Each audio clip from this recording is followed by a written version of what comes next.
Türkiye başkalası Ankara'da 14 saat. İsəmsiz Maxtaram Tavşar.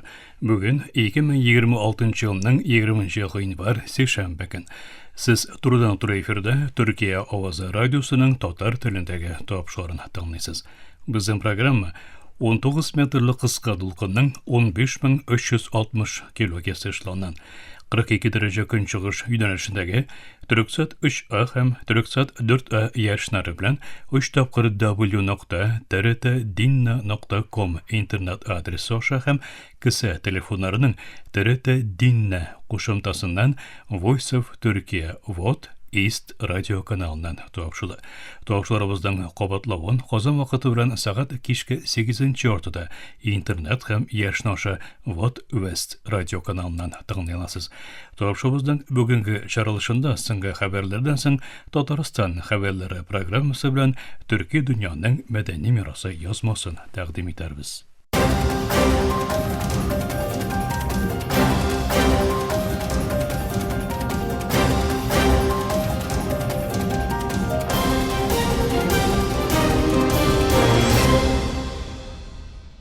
Türkiye Avazı dolkınlarında soňky haberler. Suriye ilbaşı Ahmet El-Shara Akışlı vazifadaşı Donald Trump bilen ötkürgen telefon teleşuunda Suriye'dagi soňky hallarga toxtalybızdy. Her iki lider de ilinin birdemligini hem devam etüşü terörçülükka karşı kuraş tırışuların yoklaularını qabatladı. Suriye ilbaşı idarəsinden yasalgan bildirüde iki liderinin Suriye'nin jeri bütünlüğün hem beysizligin saklap kalıwının mühimligine basım yasawın hem tutarlılıkны yanadan ornaştıruna maksat etüşü inisiativalarını, kirişilerini hoplawın bildirdi. Liderler bundan tыш Kürt halkının hukuklarının garantiyasına alınığı hem saklanıwının zarurluğuna ihtibarını yöneltti.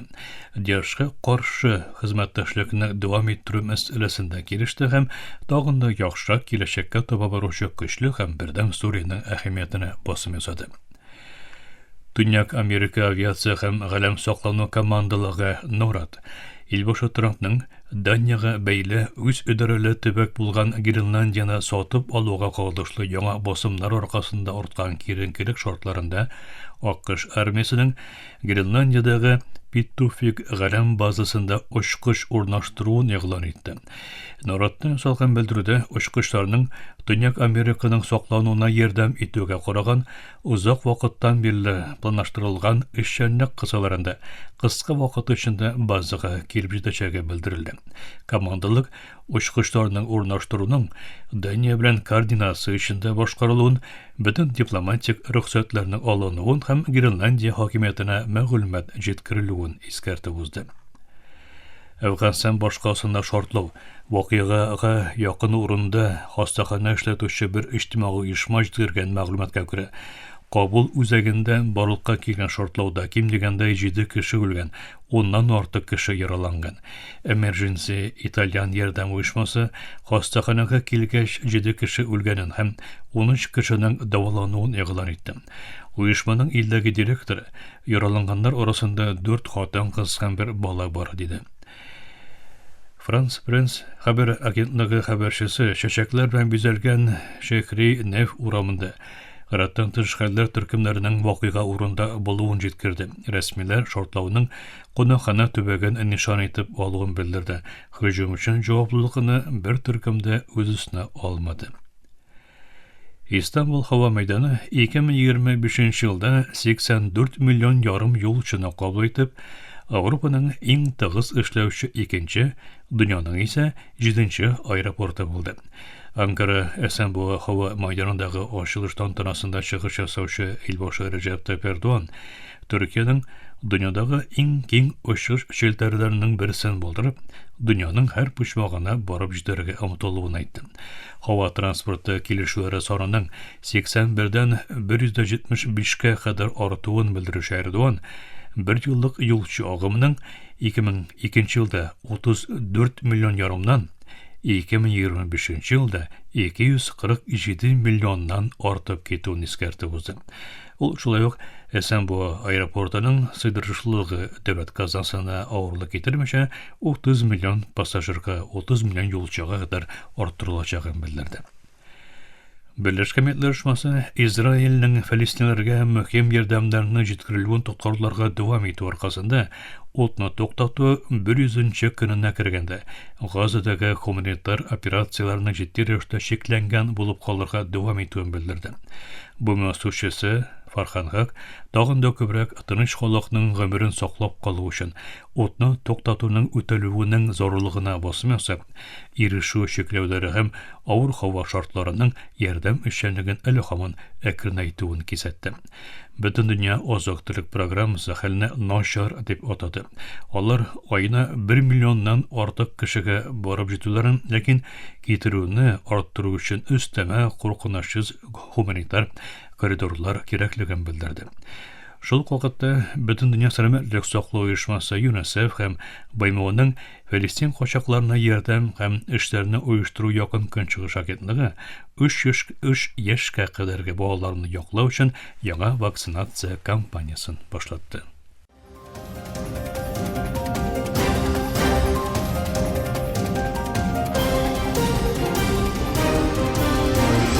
Türkiye авазы долкыннарында соңгы хәбәрләр тыңлыйсыз.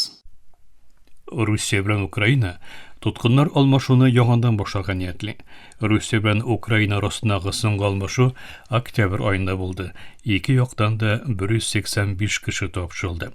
Русия кеше хукуклары омбудсмены Татьяна Москалькова Дүшәмбе көнне мәлдерүндә Украина парламентының кеше хукуклары комиссары Дмитрий Любинец белән үткәргән очрашуда сугыш әсирләре белән алмашуны кичектергесез яңадан башлау турында фикер алышуларын белдерде. Москалькова Телеграмдагы язмасында 4 айдан артык тоткыннар алмашу булмавын билгеләп узды. Ул Украина югары радасы омбудсмены Дмитрий Любинец белән очрашуда 4 ай дәвамында алмашу булмавын исәпкә алып, тоткыннар алмашудагы киртәләрне ашыгыч рәвештә бетерү мәсьәләсен күтәрдем диде. Москалькова Учашуның кайда һәм кайчан булуын әйтмәде. Ләкин Москалькова да Любинец та җомга көнне Telegram каналларында Женевада булуларын һәм Халыкара Кызыл Хач комитеты рәисе Мирьяна Споляричның оешманың гомум үзәгендә 2 рәсми зат белән дә аерым-аерым очрашулар үткәрүен хәбәр иткәннәр иде. Татьяна Москалькова Русия саклауны министрлыгының алмашу барышы өчен төрле форматларына кат-кат тәкъдим итүен, әмма Украина ягының тиешле карарларны кабул итүне кечектерүен белдерде. Әниләр һәм хәләл җифетләр борчылып якыннарын көтәләр. Аларның мөмкин кадәр тизрәк өйләренә кайтулары кешелеклелек һәм шәфкатьлек күрсәткече булыр иде, диде омбудсмен. Ул Украинадагы вазифадашына Русиядә тотылган һәм алмашу кысаларында тиздән азат ителергә мөмкин булган Украина хәрбиләре исемлегендә тапшыруын өстәде. Москалькова Украина ягының тәкъдимнәрен көтәбез диде һәм Женева килешүе нигезендә яраланган Русия әсирләрендә үз илләренә тапшыру кирәклеген җиткерде. Ике яктан да 185 кеше кайтарылган соңгы тоткын алмашуы октябрь аенда булды. Тоткын алмашуга кагылышлы беренче килешүләргә Истанбулда узган Русия-Украина сөйләшүләре вакытында ирешелде. Яклар арасында үткәрелгән 3 тур сөйләшүләр нәтиҗәсендә 1000 алмашу, тагын бер зур күләмле алмашу планы хәлак булган хәрбиләрнең җәсәтләрен үзара тапшыру һәм һәр ике яктан да ким дигәндә 1200 тоткынны кайтаруны күздә тоткан килешүләргә кул куелды. Hindistan һәм Берләшкән Гарәп Әмирлекләре сыйыкландырылган табигый газ килешүенә кул куйдылар. Ике ил арасында сәүдә һәм саклау мөнәсәбәтләре ныгыячак. Hindistan Берләшкән Гарәп Әмирлекләреннән сыйыкландырылган табигый газ сатып алу өчен $3 миллиард килешү имзалады һәм шулай итеп Берләшкән Гарәп Әмирлекләренең иң зур клиентына әйләнде. Ике ил җитәкчеләре исә сәүдә һәм саклану өлкәсендәге мөнәсәбәтләрне ныгыту максатында сөйләшүләр үткәрделәр. Килешү дүшәмбе көнне Берләшкән Гарәп Әмирлекләре илбашы Шейх Мөхәммәд бин Заид әл-Нахьянның Һиндстанга 2 саатлык кыска сәфәре вакытында имзаланды. Килешүләр Һиндстан баш министры Нарендра Моди белән үткәрелде. Ике лидер ике яклы сәүдәне 6 ел эчендә $200 миллиард җитәргә вәгъдә бирделәр һәм стратегик саклану уртаклыгын, партнерлыгын урнаштырырга килештеләр. Берләшкән Гарәп Әмирлекләре Һиндстанның 3нче зур сәүдә партнеры һәм Шейх Мөхәммәд сәфәргә саклану һәм тышкы эшләр министрларында кергән хөкүмәт делегациясе белән килде. Мөхтәрәм тыңлаучылар, Төркия авазы дулкыннарында соңгы хәбәрләр тыңладыгыз.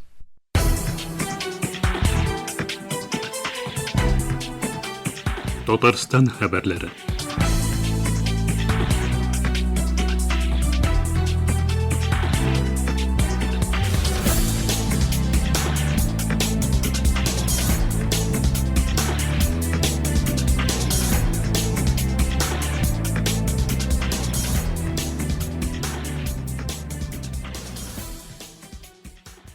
Татарстан рәисе Рөстәм Миңнеханов ураза һәм Корбан бәйрәмнәрен уздыру даталарын раслады. Республика җитәкчесе бу хактагы указга кул куйды. Документ текстында әйтелгәнчә, ай календары һәм гореф-гадәтләр нигезендә ураза бәйрәме 20 мартта билгеләп үтеләчәк. Үз чиратында Корбан бәйрәме 27 майга туры киләчәк. Ике бәйрәм дә 3 көннәренә туры килә. Республика законнары нигезендә алар ял көннәре булачак.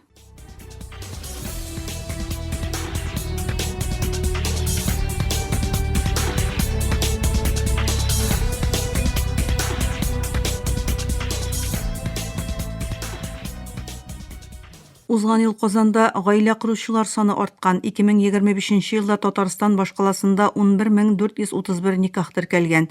Бу 2024 ел күрсәткечләреннән 2,4%-ка күбрәк.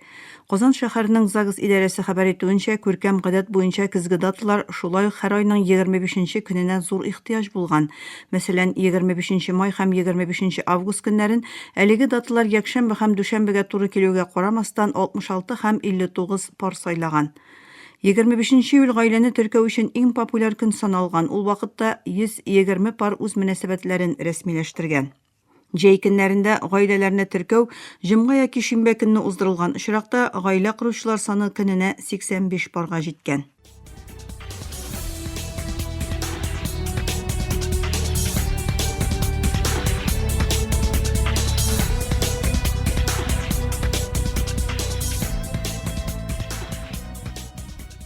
Казан яңа ел каникулларында туристлардан 1,5 миллиард сум акча эшләгән. Татарстан башкаласы яңа ел бәйрәмнәрендә Русиянең төрле почмакларыннан 200 меңнән артык турист кабул иткән.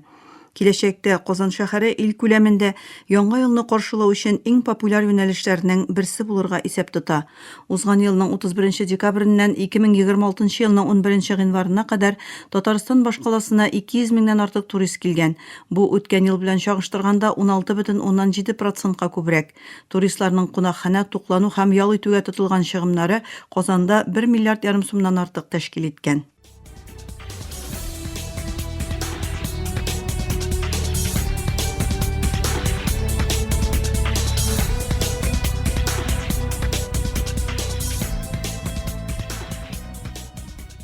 Татарстан Республикасы вәкиле Светлана Ганиева 6 февральдә Ливан башкаласы Бейрут шәһәрендә узачак Мисс Авропа 2026 дәрәҗәле конкурсының финалында катнашачак. Мисс Авропа конкурсы континентның иң борынгы һәм абруйлы ярышларының берсе булып тора. Аның тарихы 100 елга якын. 1920 елларда нигез салынганнан бирле ул төрле илләрдән хатын-кызларны берләштерә. 2026 елда конкурс шәхси үсешкә, социаль җаваплылыкка һәм мәдәни күптөрлелеккә игътибарны юнәлтеп, заманча стандартларга җайлашуын дәвам итә.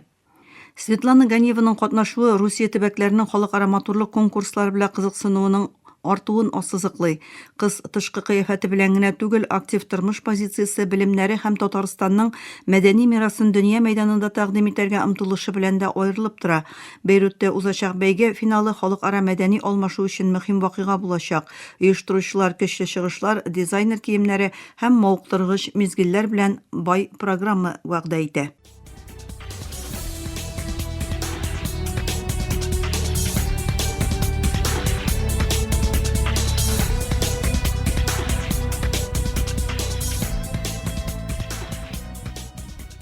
Төркиядә әһәмиятле мәдәни агарту вакыйгасы булды. Әнкарадагы Хаҗи Бәйрәм Вәли университеты докторантурасының Төрки музыка консерваториясында милләттәшебез Әминә Айгистова Казан татарлары халык җырлары контекстында Салих Сәйдәшевнең вокаль иҗаты темасына докторлык диссертациясын уңышлы яклады. Аның әйтүенчә, төрек телендә язылган әлеге фәнни хезмәт Төркиядә Казан татарларының халык музыкасын һәм Салих Сәйдәшев иҗатын академик дәрәҗәдә өйрәнүгә багышланган беренче эш.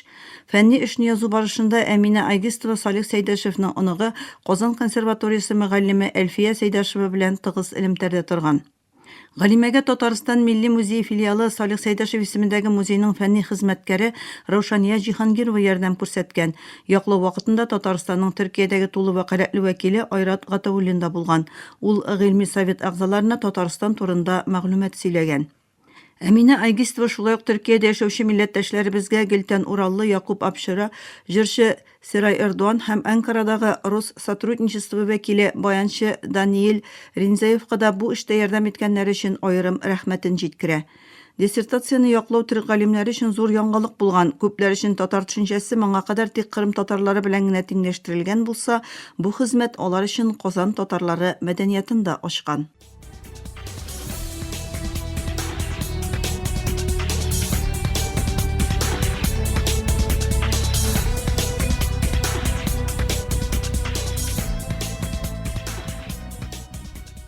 Үзбәкстанда Шиһабетдин Мәрҗәнинең тормышына һәм мирасына багышланган Мөгаллим исемле нәфис фильм төшерәләр.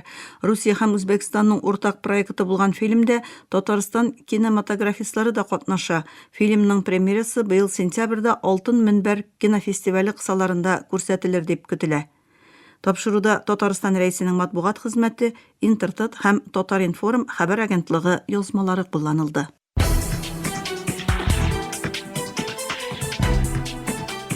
Татарстан хәбәрләре.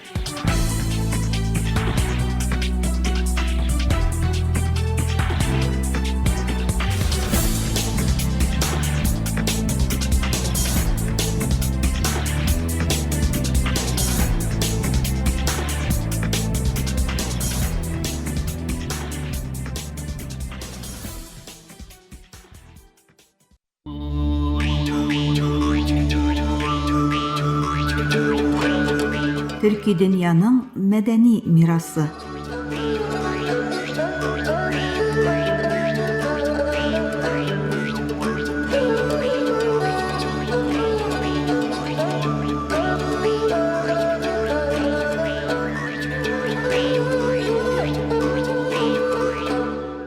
Дөньяда кайбер географиялар бар, онда тавыш диварга бәрелми, яңгырау таулардан түгел күктән килә.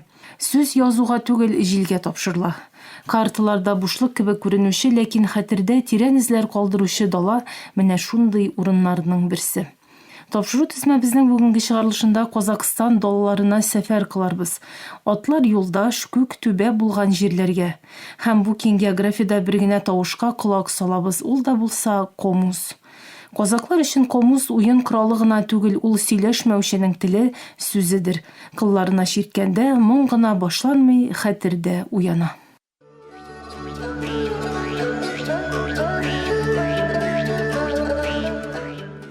Комуз Төрки дөньяның иң элекке кыллы уен коралларының берсе буларак Урта Азиядан алып Балканга кадәр сузылучы киң географиядә кулланылган. Төрле җәмгыятьләрнең музыкаль мәдәниятләрендә, төрле формаларда һәм башкару стильләрендә булган. Комуз уен коралы гына түгел, вакытны бер-берсенә бәйләүче күпердә. Күчмә халыклар уйнаган анда, учак янында яңгыраган ул, дала рухын аңлаткан. Шаманнар, шагыйрьләр кулында изге корал булган комузның тамырлары Урта Азиядагы элекке төрки җәмгыятьләргә барып тоташа. Шаман йолаларында рухлар белән корылган элемтәнең тавышы булган ул. Телдән сөйлә мәдәниятен йөртүчегә әверелгән. Анадолуда исә сазның атасы буларак юлын дәвам иттергән. Комуз шагыйрь белән мәгънә казана. Шагыйрь тарихны аңлата, халыкның вөҗданы һәм сүз остасыдыр. Иң элекке үрнәкләрнең берсе булган Дәдә Коркут угызларының истәлеген комуз тавышы белән киләчәккә илткән. Урта Азиядә Манас дастанын яшәтүчеләр һәм шагыйрьләр комузны һәр хикәядә яңадан торгызганнар.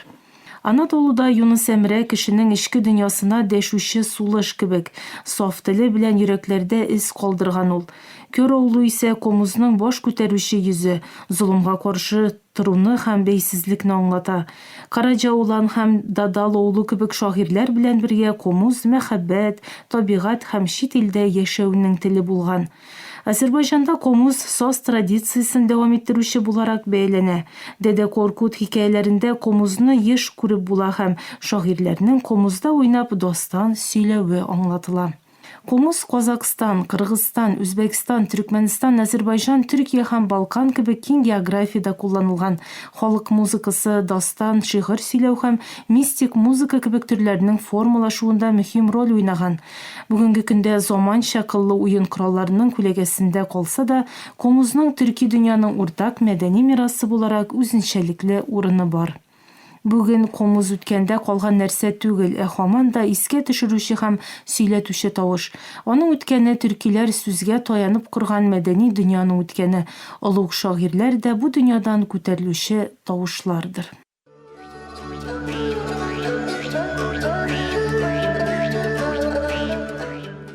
Казакстан даласында комузда уйнаганда шигырь сөйлиләр. Шигырьне сөйләүчегә акын диләр. Акын нибары шагыйрь яисә музыкант кына түгел, ул даланың истәлеген саклаучы. Комузны кулына алганда текст кына укымый, яттан сөйләми ул. Ул даланың сүзләрен җиткерә. Бу җирләрдә комузны туйларда, җаназа өйләрендә дә ишетеп була. Чыккан конфликттан соң тынычлык урнаштыру чарасы ул. Шуңа күрә казак мәдәниятендә тарих күпчелек язу белән түгел, комуз белән күчә. Комуз үткәннең моңы кебек кабул ителә алына, ләкин казаклар өчен ул үткәндә генә калмый. Чөнки комуз ул мәңгелек классика. Бер шагыйрь йөзләрчә ел элек сөйләнгән дастанны бүгенге сүзләр белән аңлата ала. Комуз традицияне саклый, ләкин сулышны иреккә чыгара. Шуның өчен һәр буын комузны яңадан өйрәнми, яңадан хис итә.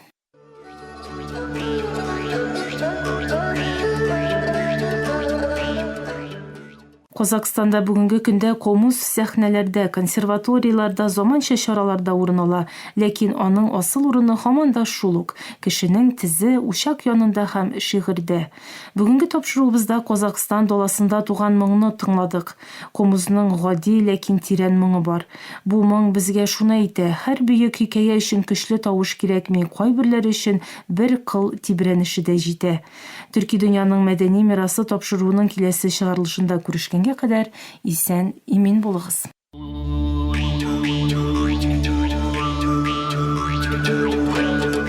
Төрки дөньяның мәдәни мирасы.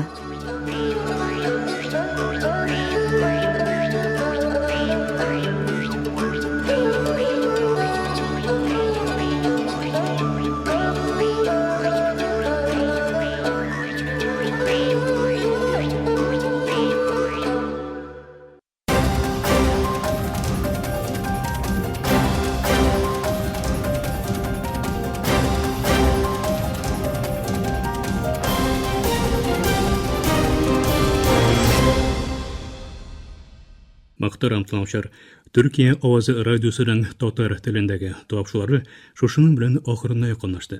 Тапшырыбызны Ярчан, интернет һәм кесә телефоннарының ТРТ Динне кушымтасы аша тыңлыйларсыз.